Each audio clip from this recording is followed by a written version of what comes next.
अस्सलाम वालेकुम, की हाल है दोस्तों। ठीक हो? उम्मीद करना मेरे सारे फ्रेंड ठीक ने।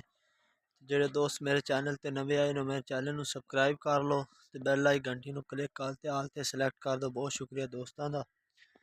ਤੇ ਕਾਫੀ ਦਿਨਾਂ ਤੋਂ ਮੈਂ ਵੀਡੀਓ ਪਾ ਰਿਹਾ ਕਿਉਂਕਿ ਕੋਈ ਵਜ੍ਹਾ ਸੀ ਜਿੰਦੀ ਵਜ੍ਹਾ ਤੋਂ ਮੈਂ ਵੀਡੀਓ ਨਹੀਂ ਪਾ ਸਕਿਆ ਤੇ ਇਨਸ਼ਾਅੱਲਾ ਆਪਾਂ ਹੁਣ ਦੁਬਾਰਾ ਕੰਮ ਸ਼ੁਰੂ ਕਰ ਰਿਹਾ ਤੇ ਹੁਣ ਇਨਸ਼ਾਅੱਲਾ ਦੁਬਾਰਾ ਆਪਾਂ ਵੀਡੀਓ ਪਾਵਾਂ ਕਰਾਂਗੇ। ਤੇ ਇਸ ਟਾਈਮ ਮੈਂ ਆ ਗਿਆ ਖੇਤਰ कनक वेखन। कनक दी की सूरत हाल है? कनक माशाल्लाह बिल्कुल ठीक है ते धुप भी माशाल्लाह बड़ी जबरदस्त निकल रही है। सूरज निकल रहा है ते इस बारी पिछले साल की तरह सर्दी भी नहीं है। पिछले साल सर्दी की वजह तो पट्ठियां दी और तूड़ी दी बड़ी कमी आई है। बड़े लोगों को बड़ा मसला बनया पिछले साल जिंदी वजह तो लोगों को पट्ठे भी नहीं हुए तूड़ी भी नहीं हुई सर्दी की वजह तो। इस बारी इतनी सर्दी नहीं पई ज़्यादा जितनी पिछले साल पई सर्दी,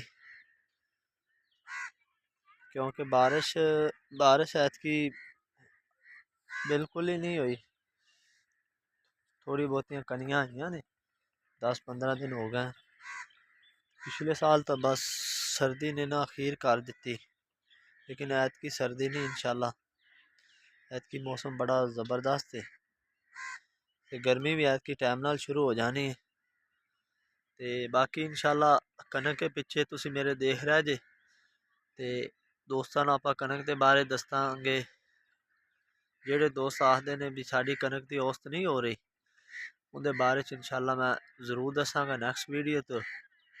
और मेरे इस चैनल में जिन्ना हो सके ज़्यादा तो ज़्यादा सब्सक्राइब करो ते बैल आई घंटी नूं क्लिक कर ते आल ते सिलेक्ट कर दो ताकि जेड़ी नैक्सट वीडियो आवे तुहाडे तक आसानी नाल पहुँच सके। और ज़्यादा तो ज़्यादा शेयर करो। बहुत शुक्रिया दोस्तां दा। ते नैक्सट वीडियो च आपां इंशाल्लाह दोस्तां नूं दसांगे कनक दी औसत किस तरह लई जांदी। बहुत शुक्रिया।